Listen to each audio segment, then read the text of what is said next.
In this video, I'm gonna do something that I've been wanting to do for many, many years. Make a stone handle, and we're gonna do it on the Serenity dagger. I absolutely love this purple color. I think it's gonna be an awesome choice for my first ever stone handle. And I can't wait to see what it looks like all polished up on the final thing. I'm gonna cut it a little extra thick compared to what I would need for wood or something, just because I wanna give myself a little extra wiggle room. Make a little mark. All right, here we go. I am kind of really nervous because I've been looking forward to this moment for so many years that I'm also just, I don't know, my rock might just break in half halfway through the cut. I'm so apprehensive at this point about cutting this up on the tile saw. I don't know if the vibrations and the high RPM will possibly break off little chips or big chunks or even like break the piece in half as I'm cutting down the piece. As with many things, a lot of the fears and concerns were before even using the saw. Once I actually start cutting on it, it feels pretty good, so I'm hopeful this will work.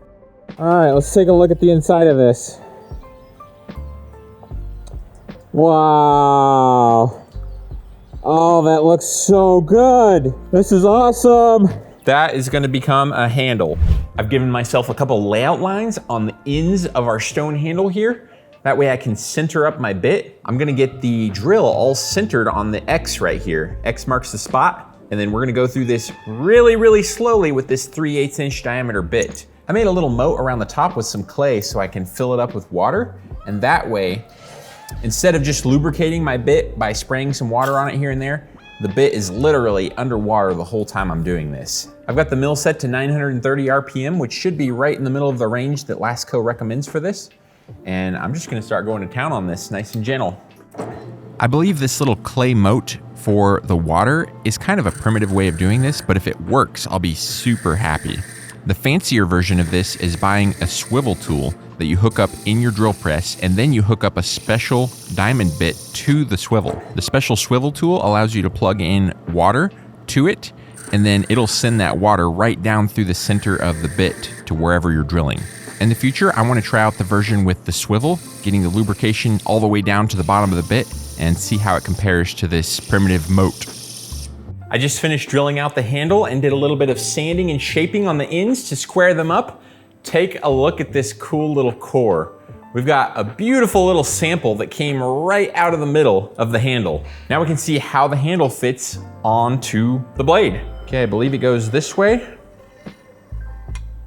There it is. Look at that. My first ever stone handles coming together. It fits so tight up against the front spacer. Can't see any daylight in any of the corners. This is awesome. It's now time to move on to the pommel. As soon as I get the tang threaded and we get a pommel made, I'll be able to actually screw it on here and have a handle assembly that all screws together. So I want to jump right on that and get the pommel made as quick as I can. I'm over at the lathe with a big old chunk of steel to make the pommel out of. I'm going to work on the end of the pommel first. So this part right here is going to be the top. I'm going to shape most of it except for where the stud is. We'll have to shape that later. Once that's shaped, we'll do a little bit of shaping on the bottom of the pommel, cut it off, flip it around, and then start finishing the bottom of the pommel shaping. Get a hole drilled in the end of it, thread it, do all that stuff so it'll be able to screw onto the end of the tang. I love turning parts down on the lathe like this. I especially enjoy making curves and kind of sculpting parts with the lathe. For most of your normal operations, you're just going to be running one knob or the other to move the cutter in and out or side to side. But for something like this, I actually get to run both knobs at the same time and do what I like to call etch-a-sketching and kind of sculpt the part into the shape I want. The part does come out rough, but it's easy to clean it up with files and smooth everything out. After cleaning up the shape of the pommel with files, I move on to the Dremel tool using some little polishing wheels. I've got a bunch of these wheels with different grits in them, and you can actually take out the file marks and polish all the way up to a couple thousand grit if you want to. For now though, I'm just gonna leave it a little bit more on the coarse side, because I'll probably have to come back and make some adjustments later. I'll be leaving this cylinder on the end of the pommel until way later in the build. The reason I want to leave it on there is so I can easily chuck the pommel back up in the lathe anytime I want to and make small adjustments and just have the option of putting it back in the lathe. If I didn't have that on there, this part is a really weird shape and I wouldn't really be able to chuck it back up easily.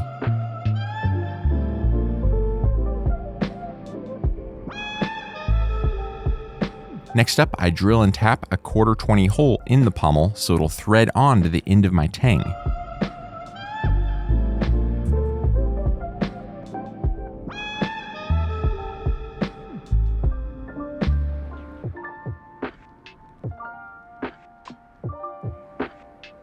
I'm done shaping the pommel for now. It took me a little while on the lathe, but I got it very, very similar to my sketch, and I'm super happy with how it looks. The next thing I need to do before we can screw the entire handle assembly together is to thread the tang. So I can go over to the grinder now and grind this until it's 1/4 of an inch tall.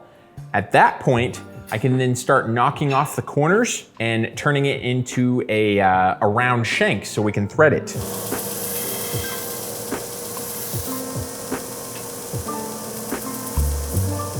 I've got the end of the tang shaped. It's somewhat rounded, or actually it's a bunch of little facets, but it's close enough.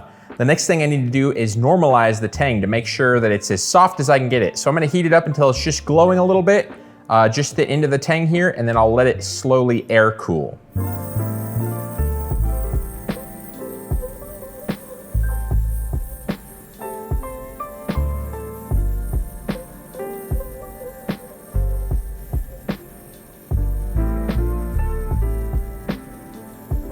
I normalized the end of the tang, and I noticed that the tang hadn't been straightened yet. The tang was a little bit warped out of center.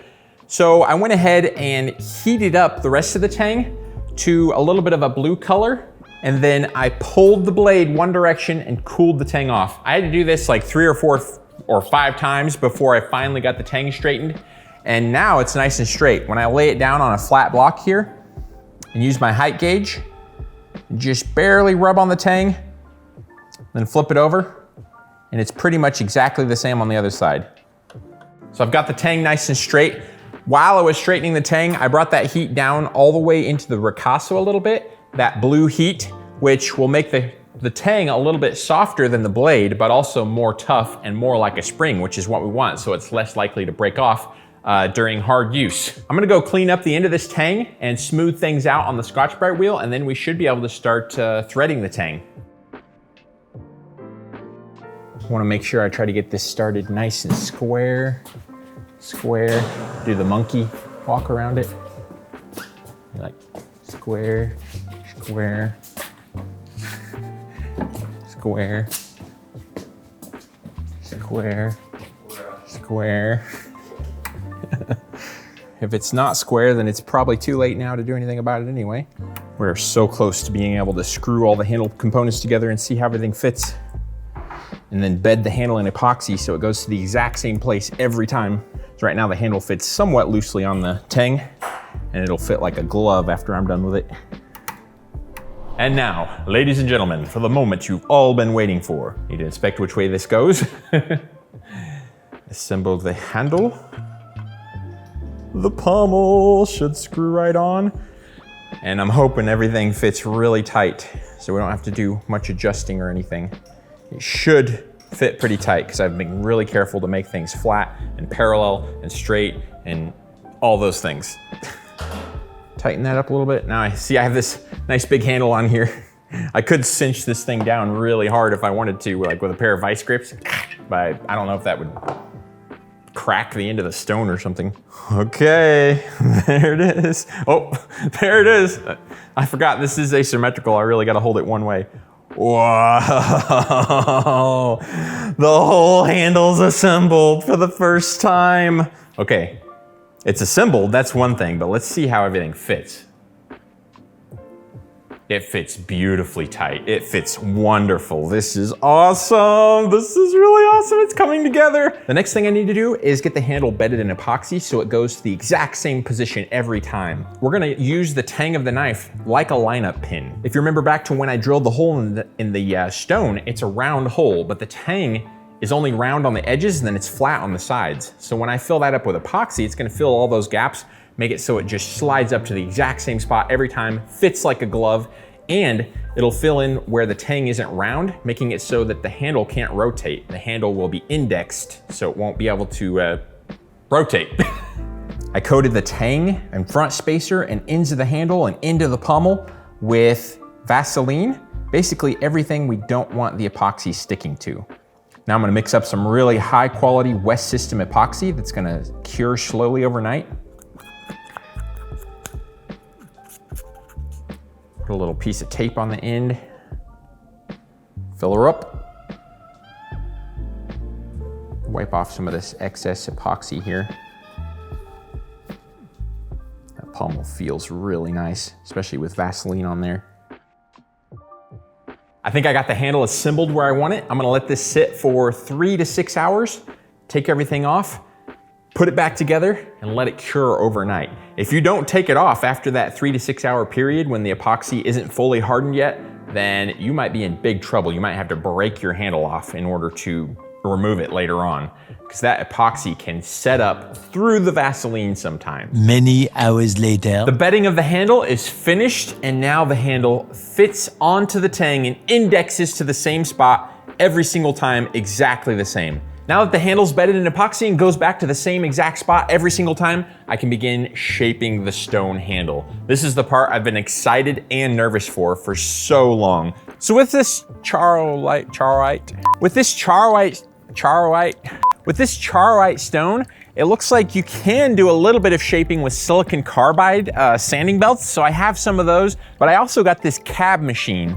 I got a really big one so I could have enough room to get my handle down in there, because a lot of cab machines are really restricted because they're just made for working on a little tiny cab. This one actually had enough clearance that I think I'll be able to get my handle in here and do stuff.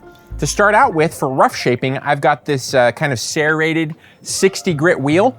And then once it's all rough shaped, we'll go up from there. I bought a ton of different wheels. I've got an expanding drum that takes belts on it that you can put on here. I've got silicon carbide and diamond and all sorts of different things. So hopefully I'll have everything I need to get this handle shaped and polished nicely. The only stone grinding I've done on this machine was just a little practice grinding to see how the machine worked. I don't know how long it'll take to shape the handle, and I'm a little nervous about chunks breaking off of the handle from vibration, or the handle breaking in half as I'm halfway through shaping it or something like that. As I begin grinding, I feel like it's going pretty smoothly and there's not as much vibration and stress on the stone as I kind of worked up in my mind. I take things very slow and easy. I don't want to remove material too quickly. I don't want to overheat things even though we've got water on the wheel. I don't want too much vibration or anything like that. And I don't want to grind away too much material in any of the wrong places. As far as shaping the handle goes, I'm shaping it just like I would if this were a wood handle or a mammoth ivory or something like that, as far as getting the profile in one direction, getting the profile in the other direction, and then rounding all the corners. I just finished the profile of the handle, so the next thing I can start to do is round these corners and really start turning this into a handle. I'm really liking how this stone is coming together though so far. This is gonna be awesome. So I'm gonna go start grinding away these corners and turning this into a more comfortable handle than a rectangle. For all the handle shaping so far, I've been using a 60 grit diamond wheel with serrations in it to make it cut a little bit more aggressively. I do think the trade-off though is that those serrations made some of the edges chip a little bit more than they maybe would have if I had a completely smooth 60 grit wheel. I'm really hoping that none of the chips on the ends of the handle are gonna go in deep enough to affect my finish handle.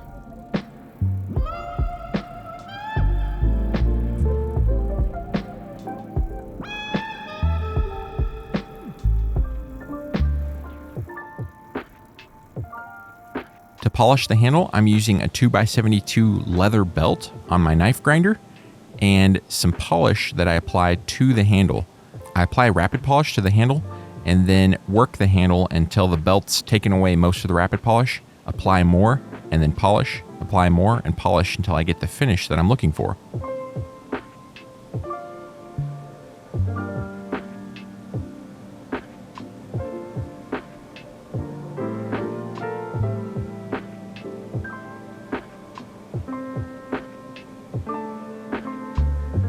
I'd like to give some honor and thanks to our members over at LearnKnifemaking.com. They're supporting a lot of what we do here, allowing me to work with my brother Josh, who's the videographer and editor, my dad who maintains the shop and makes awesome knives, and my wonderful mom who literally does everything else. So thank you so much Derek Sanford, Brad Quill, Stephen Ruger, Nathaniel Walsh, Joe Winters, Bob, Taylor Johnson, Jeffrey Smith, RWD 3971, D Kaufman 4242, Alexander Allen Rand, Whitney McFarland, Adam Long, Wade Wright, Zachary Osborne, Matt Hyde, and over 400 more members for your loyal support. I just finished up one of 2 polishing stages on the handle and it's looking incredible. What I used on the handle was a 2x72 leather belt. And I had some of this rapid polish. It's a fine powdery polishing agent of some kind, submicron alumina. I mixed that up with some water and a little bit of this extender fluid, which is kind of like mineral oil, only I don't think it is, it's something else, but it's really similar. Mix it up, rub it all over the handle, and then polish on the leather until I've rubbed all that stuff off, and then I apply more of that polishing compound, and did that over and over again. My final polishing stage is gonna be another leather belt with some 14,000 mesh diamond compound on it. I'm gonna mix up some of this 14,000 grit mesh stuff in with some of this extender fluid, rub it on my handle, and then do the same thing. I found that was the best finish I could get. I did a bunch of practice on this piece here, and doing that 2-stage polishing with these 2 different compounds got the best results out of anything that I tried. I spent almost all day yesterday polishing on this handle, taking it up through the grits, doing practice pieces on this thing here to see what looked best. And the method I found that looked the best was to just take this thing up to like 600 or 800 grit on the cab grinder, and then use a slack belt on the 2x72 with a silicon carbide belt with 600 grit to get rid of all the facets and smooth things out, and then finish it out with 1000 grit on the 2x72. I'm gonna prepare my diamond compound and the leather belt and do the final polish on this handle. This final polish is just gonna make it shine a little bit more and get rid of some little micro scratches that the rapid polish left in the stone. The extender fluid allows me to break up the diamond compound because the diamond compound is really gooey and thick, and I would be using way too much of it on the handle in any one place if I just tried to put it on there straight. This kind of helps saturate and water down the diamond compound a little bit so it'll go further, and helps me apply it to the belt. I'm not gonna apply it to the belt directly. I've already done that before. I'm gonna apply it to the handle, and then when it's on the handle, it'll get applied to the belt because the belt will just take it right off the handle. I wanna apply really light pressure with this belt. Something I noticed with the diamond compound is it can make the grain of the rock pop out a lot more, and I actually don't want that.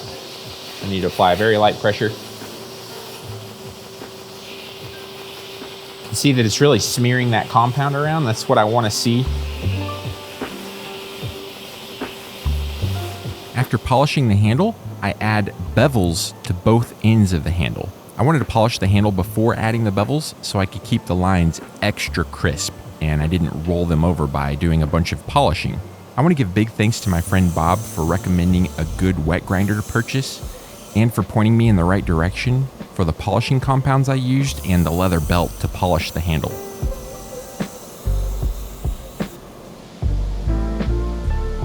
Once the bevels are shaped the way I want them to, I can then polish those using the same rapid polish and leather belt that I used on the rest of the handle. Material. I just finished working on the bevels where the stone meets up with the pommel and where the stone meets up with the front spacer. Those took me so long, at least 10 times longer than I would normally expect to spend on like a mammoth ivory handle or a wood handle. Working with the stone, doing that bevel, something about it, it was incredibly difficult to get that bevel to have a nice crisp line that wasn't all wavy and like float around the handle smoothly.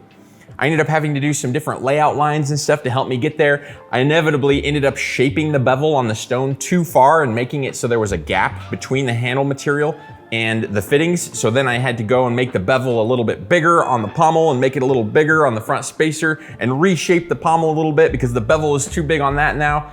I've got it all matched up the way I want it finally. after spending the better part of a day working on just the bevels. I also polished the bevels and got them up to the polish of the rest of the handle. So at this point, the stone portion of the handle is officially done, and I am in love with it. I cannot believe how beautiful this charrite came out. It's got this swirly purple and white and silver, and there's so much texture and so much variety going on all over in the handle. Just turning it, you have so many different things to look at. You've got all these really cool like black inclusions over on this side, and then on this side it's got this like extra silvery swirly stuff. It came out amazing. And I love this handle shape too. I was going for something really dramatic, more dramatic than what I normally do on a dagger handle. It's really thin and tapered down here, and then it's nice and round with a palm swell up at the front. I am in love with this handle, and I cannot wait to do more stonework because this was very, very rewarding to do, and it came out better than I could have imagined. I will see you in the next video. May the forge be with you. Bye-bye!